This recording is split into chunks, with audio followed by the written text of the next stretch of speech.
Hey Guardians, for this week's video I wanted to talk about Thorn. I'll be covering the quest, how to get it, and how to complete it. Then I'll give my opinions on the new and somewhat improved Thorn, and then I'll dig into the lore a little bit because I think it's one of the most interesting stories in all of Destiny's lore.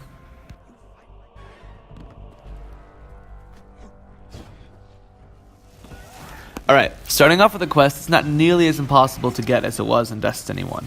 Meaning you don't need to rely on dumb luck and chance. You can actually find the quest startup lying around in the EDZ. What you'll want to do is go down into the drop zone near Deverman the Church and head straight towards the Fallen area in the back. Several missions require you going through the salt mines, so all you'll do is go through the first open grassy area, and as soon as you get into the first cave room, you'll go across the room to the other side where the elevator is. Next to the elevator there's a fallen machine that's kinda orange and gray. If you walk up to it, you can transmat to a cliffside. Once you're there, you go all the way to the top of the cliff, and there's a little ledge you can jump up onto, and you go through a little tunnel to find a camp. There's a pile of ashes in the camp where you can pick up the quest. In the background gameplay, I'm shooting at the spot where you'll find it. And there you go, there's the Thorn quest. Once you've got the quest, you want to drop down to the tower and talk to Banshee, who will give you the first actual step, which requires you to do bounties on Io, kill warlocks in the Crucible, or do Nightfalls, which provide the fastest progress. I chose to do the Nightfalls, and I got done with this part pretty quick. This is the easiest route, especially if you have a decent fire team that can melt through them quickly, and you can get your weekly Nightfall bounty out of the way too. The second step is similar, where it asks you to do Titan bounties, kill Titans in the Crucible, or do blind well runs.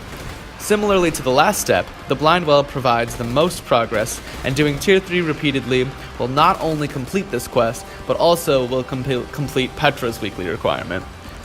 The third follows the pattern of the others and asks you to do bounties on Mars, kill hunters in the Crucible, or do waves of Escalation Protocol. And surprise surprise, Escalation Protocol is the way to go.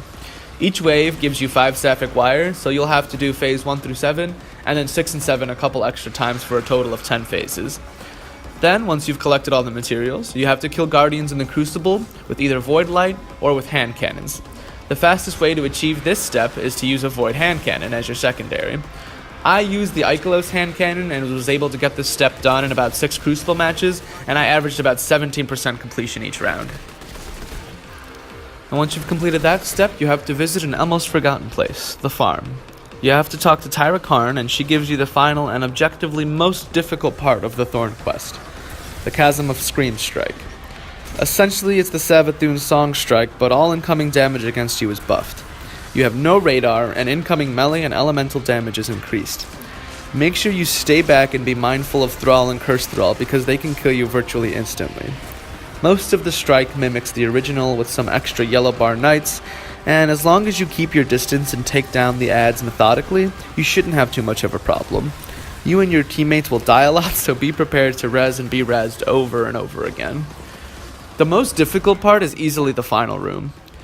We had to make multiple attempts at it before we were able to get it down. My biggest advice would be to watch for all the Thrall that spawn, and try to melt the boss to the point of immunity as quickly as possible each time. The most crucial and nearly impossible part of the strike is the very last phase. As soon as Savathûn's song moved from the left part of the map to the center, I instantly popped my golden gun and melted it so that it would move back to the room and be immune. If you don't do this, the Shrieker will spawn the Void tracking missiles that will kill you instantly. So I suggest melting it with whatever you have as quickly as possible before those spawn.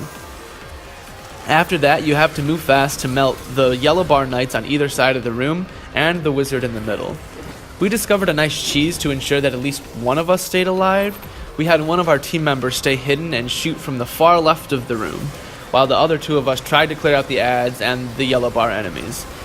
Be especially careful with this part because there are always thralls spawning, so you want to be moving around as much as possible and taking them out whenever you can get a shot at them. And once you take out the wizard, you just take the void charge and slam it down as normal and finish the strike as if it was the normal strike. And there you have it, the Destiny 2 version of Thorn. Once I got a hold of it, I looked at its exotic perk and immediately noted a striking difference between this new Thorn and the Thorn I once knew and loved in Destiny 1. The D1 Thorn's perk reads, Mark of the Devourer. Rounds pierce targets and cause lingering damage over time. The Destiny 2 Thorn's perk is also Mark of the Devourer and begins with the same sentence. Rounds pierce targets and cause lingering damage over time. However, there's an additional sentence that adds to this perk by saying, kills with this weapon leave behind remnants. This is further explained by one of its legendary perks, which reads, absorbing a remnant strengthens Mark of the Devourer and partially refills the magazine. This is a really cool addition to the gun and will actually make it viable to use in a PvE setting. With the increased damage and partial reload, you can clear waves of adds and not have to reload. It puts a different spin on Rampage that I really like. Back in D1, we would really only take out Thorn for trials in the Crucible, and then when it got nerfed, we really didn't see it at all. I actually took it for a spin in the Crucible, and I can honestly say I think it's in a really good place. I think they finally struck a balance between overpowered and underused, and finally created a cool gun that can reasonably be used and also has an awesome aesthetic, and an even more interesting backstory.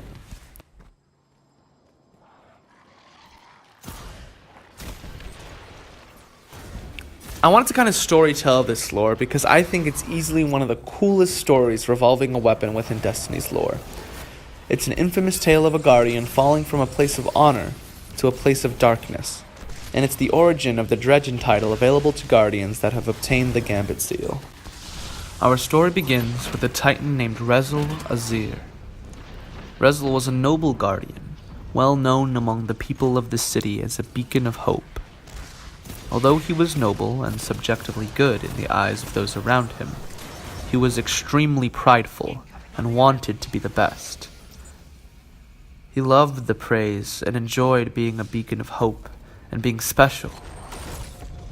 Before the assault on the moon, and before any guardians had even set foot on the moon, the city was abuzz with rumors of nightmares of dark creatures living beneath the surface of the moon.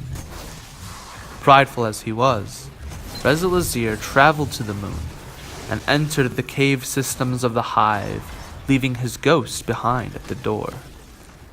He slew legions of Hive, until he got to a knight that was betrothed to the wizard Yor.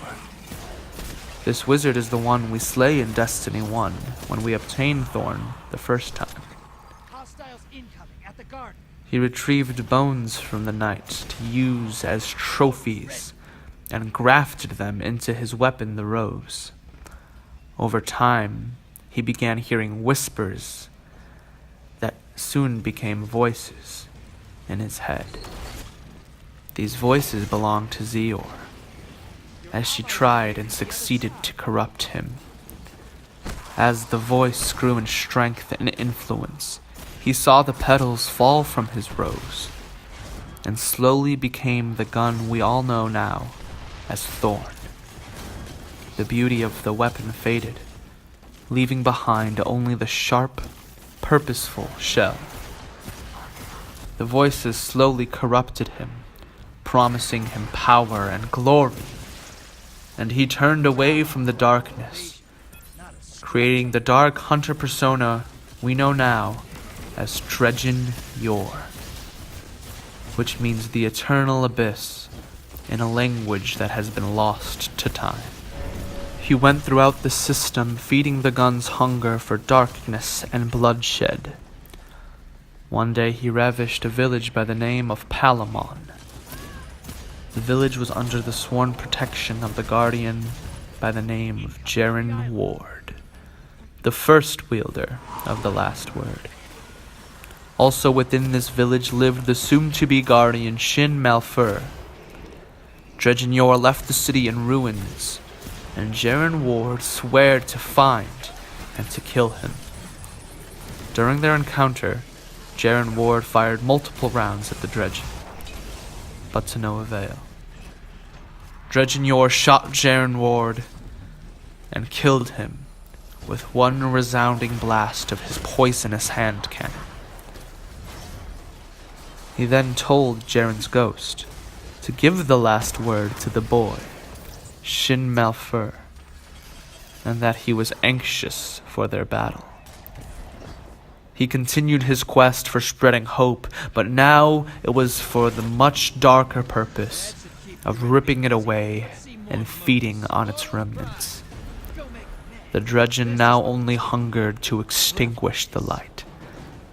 Shin Malfur gives us evidence that guardians can not only be revived, but also created from a worthy living soul. He dedicated his life to finding and killing the Dredgen. Their first and final encounter was that of legend. Dredgen stood there, taunting Shin Malfur, reminding him of Jaren Ward's death. Shin felt a fire raging within him, and in the blink of an eye, drew the last word ablaze with fire, and fired it twice into the Dredgen, dropping him dead before he could even reach for his thorn.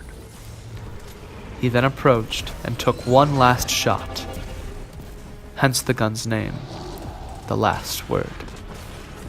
This is also the first moment that Shin Malfur was referred to as the man with the golden gun, also explaining the origins of the Hunter super ability. That's it from me, Guardians. If you enjoyed this video, make sure to leave a like. Let me know what your thoughts are on Thorn and its lore in the comments below. And of course, if you want to hear more from me, go ahead and slap that subscribe button. This is Chris Me2 signing off. Fly fast, fly safe, and as always, take care, Guardians.